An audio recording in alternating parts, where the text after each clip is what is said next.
নমস্কার বন্ধুরা, good morning, welcome back to my channel. আশা করছি তোমরা সকলে খুব ভালো আছো এবং সুস্থ আছো। তো চলে আসলাম নতুন একটা ইন্টারেস্টিং ব্লগ ভিডিও নিয়ে। দেখো, সকালে উঠেই বাড়ির পিছনে চলে এসেছি। আরে এখন হচ্ছে আমরা কাঁঠাল গাছ থেকে কাঁঠাল পারবো।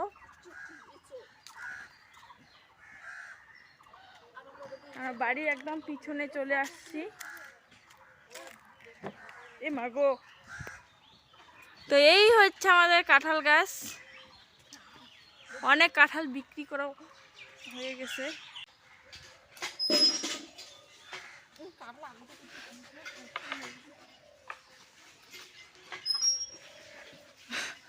সেই কঠিন আছে।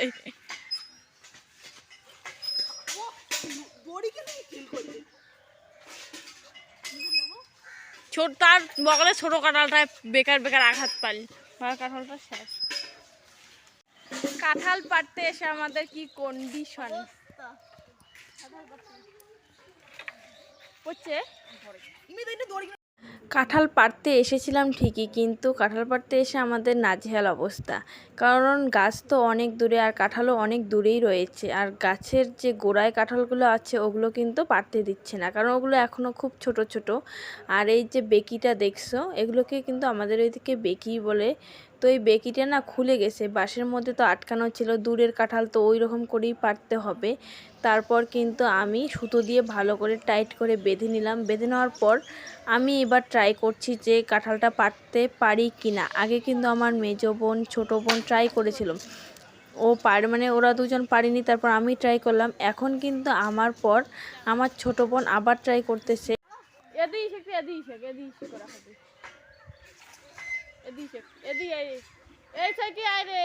হবে না মনে হয় ছোল কি জয়েন্সি। হ্যাঁ হ্যাঁ হ্যাঁ হ্যাঁ, ওই সাইডে নিচত আরো নিচত আর অল্প, আর অল্প তেমন পরপর আর অল্প বেকি মনে হয় খুলি যায়।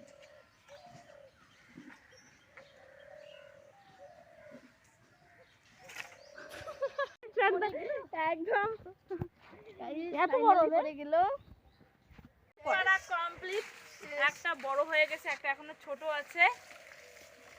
আজকে আমাদের কাঁঠাল রান্না হবে। ওই লাগে এই আসছে রে আসছে পুরো আগে সবার বাড়িতে তো আর গ্যাসে রান্না হয় না, আমাদের বাড়িতে মাটির উনুনে রান্না হয়। আর যেহেতু জ্বালানিও আছে, সেহেতু মাটির উনুনে রান্না করতে কিন্তু অনেকটাই সুবিধা। তাতে খাবার দাবারও যেমন স্বাদ হয়, তেমনই মানে খুব তাড়াতাড়ি রান্না বান্না হয়। কিন্তু সুবিধার মধ্যে অসুবিধা একটাই, ওই যে ভেঙে যায়, তারপর হাত কাজল হয়ে যায়, নোংরা হয়ে যায়, ঘর তো তাড়াতাড়ি নোংরা হয়ে যায়। আর গ্যাসে তো সেরকম হয় না, গ্যাসে কোনো কিছু হয় না, মানে এই নোংরা জিনিসও হয় না। সকালবেলাতেই দেখো, আজকেও আমি রান্নাটা বসাইছি। আর আজকে ছিল হচ্ছে একাদশী। আমাদের বাড়িতে আমার মা তো একাদশী করে, তোমরা জানোই। এই 15 দিন পর পর একাদশী, মানে শুক্লপক্ষের কৃষ্ণপক্ষের 2 একাদশীতে মা পালন করে। তো আজকে ওই যে শুধুমাত্র আমাদের 5 জনের জন্য রান্না করাই হবে। এখানে কাঁঠাল টাটাল বোন কাটতেছে, আর আমি কিন্তু উনুনটা লেপে নিয়ে রান্নাটা বসিয়ে দিয়েছি। ওইদিকে আজকে এক সবজি রান্না করব, কারণ প্রত্যেক দিন না অত অত সবজিও রান্না করতে আর ইচ্ছে করে না। এক রকমের সবজি দিয়েই খাওয়া দাওয়া হবে আজকে। পৃথিবীতে সবাই কিন্তু সব ধরনের কাজ পারে না। সবাই যদি সব ধরনের কাজ পারতো, তাহলে না কেউ কাউকে আর দাম দিত না। আমাদের বাড়িতে সেরকমই। কাঁঠাল শুধুমাত্র আমার বোন আর মাই কাটে, তাও আবার এক মানে সেজো বোন, আর কেউই কাটতে পারে না। আজকে ও গেছে টিউশনে, তাই বোন কাঁঠাল কেটে দিচ্ছে, মানে ছোট বোন। আর আমাদের যেহেতু আজকে একাদশী, আমাদের নয়, আজকে তো একাদশী, তো আমার মা একাদশীর উপবাস করে বলে সকালে উঠেই কিন্তু পুজোর তোড়জোড় শুরু করে দিয়েছে। আর এইদিকে আমি রান্না বসিয়ে দিয়ে এসে সবাই এইখানে মানে উঠোনে বসে আছে, তাই আর কি রসুন পেঁয়াজ সব ছুলাচ্ছিলাম। আগের দিন বাবা 1 কেজি চিকেন এনেছিল, তারই মধ্যে 250 গ্রাম মতো রেখেছিলাম। সেই বাসি চিকেনটাই কিন্তু বোনের কাছ থেকে একটু ছোট ছোট করে নিচ্ছি। আজকে ওটা দিয়েই রান্না করব। আর বাবা যেহেতু খায় না, দেখো বাবার জন্য কিন্তু আলাদা করে মানে কাঁঠালটা রান্না করতেছি। তারপর কিন্তু চিকেন দিয়ে রান্না করব, যেহেতু বাবা খায় না বাবারটা আগেই রান্না করে নিলাম। আজ কিন্তু আমি দ্বিতীয়বার চিকেন কাঁঠাল রান্না করতেছি। অনেকেই তোমরা শুনেছ মানে এঁচোড় চিংড়ি হয়, তারপরে মাটন দিয়ে হয়, কিন্তু চিকেন দিয়ে হয়তো কেউ কোনো দিন খাওনি, আমরাও কিন্তু খাইনি। এই আজকে সহ দ্বিতীয়বার আমি রান্না করতেছি।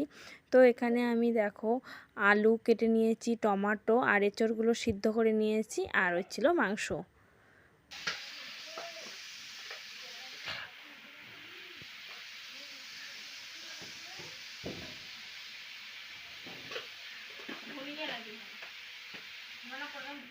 অনেকক্ষণ হয়ে গেল, রান্নাবান্না হয়ে গেছে। রান্নাবান্না সেরে কিন্তু আমি খাওয়া দাওয়া করে নিচ্ছি। আর খাওয়া দাওয়া করার পর একটু রেস্ট করেছিলাম, আর সেসব কিন্তু আমি কোনোটাই ভিডিও করতে পারিনি, কারণ শরীরটা প্রচণ্ড খারাপ লাগছিল। তারপর খাওয়া দাওয়া করার পর একটু রেস্ট নিয়েছি। রেস্ট নেওয়ার পর স্নান সেরে এইমাত্র ছেলেদেরকে একটু পরিষ্কার করানো হলো। তারপর কিন্তু ওরা শুয়ে পড়েছে, একজন এখনও ঘুমায়নি, দোলনায় দুলছে আর কি। তো এখন হচ্ছে আমি রুটি বানাবো। আজকে একাদশী, মায়ের শরীরটাও একটু খারাপ, মানে যেহেতু রাত জেগে আমার ছেলেকে সামলাই আমরা দুজনে, আমার মা আর আমি। তো মায়ের আগে থেকেই শরীরটা একটু খারাপ, আবার পা হাত পা নাকি ব্যথা ব্যথা করতেছে। তো এখন আমি রুটিটা বানাবো, তার জন্য আর কি আটাটা মাখতে হবে, কিন্তু আটাও এখনও আমরা ছাঁকনি দেই নেই, ছেঁকে নিতে হবে আটাটাও। তো চলো ভিডিওটা দেখতে থাকো। আজকে রান্না হয়েছিল চিকেন কাঁঠাল আর শুটকি মাছ দিয়ে কাঁঠাল, আর কোনো কিছুই কিন্তু রান্না হয়নি। মা ওইদিকে চাটনি রান্না করার জন্য কিন্তু টমেটোটা কেটে দিচ্ছে, আর আমি এইদিকে রুটি বানানোর জন্য আটাটা মাখবো। সেই সময় আমার ঠাম্মা এসে বলে আমার জন্য একটু রুটিটা বানাস।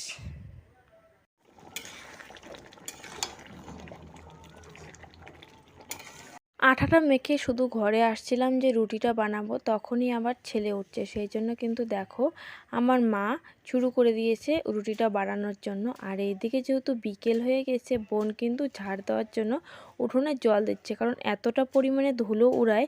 আর তারপর কিন্তু আমার ছেলে ঘুমিয়ে পড়েছিল, যাতে তাড়াতাড়ি হয়ে যায় সেই জন্য কিন্তু আমি রুটিটা গোল গোল করে বেলে দিচ্ছি, আর এদিকে মা কিন্তু রুটিটা ভাজতেছে। এই বাড়িতে আমাদের সেরকম রুটি খাওয়া হয় না, কিন্তু ও বাড়িতে এতটা সবাই রুটি পছন্দ করে, প্রায় দিনই রুটি খাওয়া হয়। তবুও আমাদের এখন একটু খাওয়া হয়, আগে তো আমাদের বাড়িতে প্রচুর খাওয়া হইতো, তারপর মাঝে খাওয়া হয় না সেরকম, রুটিটার কেউ পছন্দ করে না।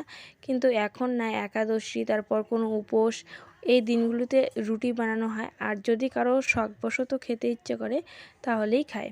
আর আজকে দেখো মা কিন্তু রুটিতে একটু তেলও দিয়েছিল, যাতে মানে খেতে ইচ্ছা করে, যেহেতু রুটিটা কেউ খেতে চায় না।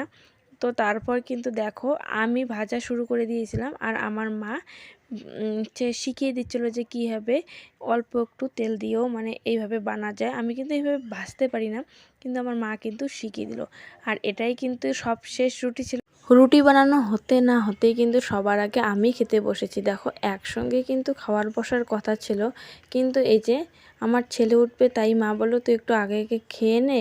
আর আমরা যখন একসঙ্গে খেতে বসবো ঠিক তখনই দেখো এই ঝাড়ুদার মানে আসছিল। আমাদের ওইদিকে না গ্রামে গ্রামে প্রত্যেক মাসে 3-4 জন করে আসে, মানে আসার পর টাকা নিয়ে যায়, চাল নিয়ে যায়, কখনো কখনো আবার ধানও নিয়ে যায়। ওই যে ধানের সিজনে আসে ধান নিয়ে যায়। আজকে কিন্তু মা চাল দিয়েছিল, প্রথমে 1 বাটি, তারপর আবার 1 বাটি চেয়ে নিয়েছিল। তারপর যখন ঝাড়ুদারগুলো যায় তখন কিন্তু মা মানে রুটি খেতে বসে। আর এখানে টমেটোর চাটনি দিয়ে কিন্তু রুটি খাওয়া হয়। আমার তো আগে আগেই খাওয়া হয়েছিল, মা যখন বসেছে তখন কিন্তু আবার আর একটা রুটি চেয়ে নিয়ে খেয়েছিলাম আর কি। আর এখানে কিন্তু আমার বোনও খেতে বসছিল। আর চাটনিটা এত সুন্দর টেস্টি হয়েছিল কি আর বলি, মানে বলে বোঝানো যাবে না, এতটা টেস্টি হয়েছিল। আর রুটিগুলো যেহেতু তেল দিয়ে ভেজেছিল, খেতে কিন্তু মানে খুব ভালো হয়েছিল আর কি। দুধ না খাইবে, দুধ না খাইবে না। আমাদের গ্রামে অনেক তামাক চাষ হয় অন্যান্য গ্রামের তুলনায়। তো তামাক বাঁধার জন্য না বাঁশ কেটে এইরকম করে তুলতে হয়, এগুলোকে তেমাল বলে। তোমাদের ওইদিকে তো হয়তো বা তামাক টামাক সে আমদানি করে না, কিন্তু আমাদের ওইদিকে প্রচুর পরিমাণে তামাক চাষ হয়। বলতে গেলে প্রধান ফসল তামাক, ধানের থেকেও তামাকটা চাষ বেশি হয়। তো এগুলো মা বিকেলবেলা তুলছিল, যেহেতু ওই যে তামাকগুলো শুকিয়ে গেছে বিক্রি করার জন্য তো তৈরি করতে হবে, আর ওগুলো না বিক্রি করার সময় ভালো করে বাটতে হয়। তারপর বিকেলবেলা ছেলে তো এতটা কান্না করছিল, তোমরা তো দেখতেই পেলে। ওকে নিয়ে একটু বাইরে আসছিলাম যাতে আর কি কান্নাকাটিটা বন্ধ হয়। তারপর আমার কোলে আস্তে আস্তেই কিন্তু ওর কান্নাটা বন্ধ হয়ে গেছিলো। বাবার কোলে যখন ছিল তখন তো প্রচুর কান্না করছিল। আর আজকে না ওরা মানে সারাটা দিন দোলনাতেই খুব ভালোভাবে কাটিয়ে দিয়েছিল। ওই যে মানে ঠান্ডা ঠান্ডা আবহাওয়া ছিল, আর ঠান্ডা আবহাওয়ায় না প্রচণ্ড ভালোভাবে ঘুম দেয়, কিন্তু যখন খুব গরম পড়ে তখন না তো কোলে চলে না তো দোলনায় থাকে। পাম পাম সত্যি কথা, মায়ের কোল সবাই চেনে। দেখো আমরাও যেমন এখনও বড় হয়েছি তবু মা বলতে পাগল, মানে আমাদের কোনো কিছু হলেই প্রথমে আগে মাকে ডাকি, ঠিক তেমনই ওরা এতটা ছোট তবু এখনই বোঝে, এখনই আমার কোলে আসতেই মানে বোঝে যে ওরা মায়ের কোলে উঠেছে। আর একদম সন্ধে সন্ধে ভাব ঠিক তখনই দেখো তামাক বাঁধা কিন্তু শুরু করে দিয়েছে। যেহেতু আমার ছেলেরা মানে এই বাড়িতে, তো তাদেরকে সবসময় কোলে নেওয়া হয়, এই জন্য কিন্তু তামাক বাঁধার কাজটাও অনেকটা পিছিয়ে গিয়েছে। সবার কিন্তু প্রায় বাঁধা কমপ্লিটের দিকে। আর এই একটা ঠাম্মা আমার জন্মগত কথা বলতে পারে না, কিন্তু মানে মানুষ হিসেবে খুব ভালো, সব কিছু বুঝতে পারে। আর ওর যেহেতু আমাদের বাড়ির সামনেই বাড়ি, ওর সঙ্গে কথা বলতে বলতে না আমরাও ঠিক ওর কথাটাও বুঝতে পারি, ও কি বলতে চাইছে। ওর মুখের ইশারাটা দেখেই আমরা বুঝতে পারি হ্যাঁ ও এই কথাটা বলতে চাইছে আর কি। আজকের ভিডিওটা এই পর্যন্তই। কেমন লাগলো কমেন্ট করে কিন্তু অবশ্যই জানাবে, ভালো লাগে লাইক করবে। Bye bye.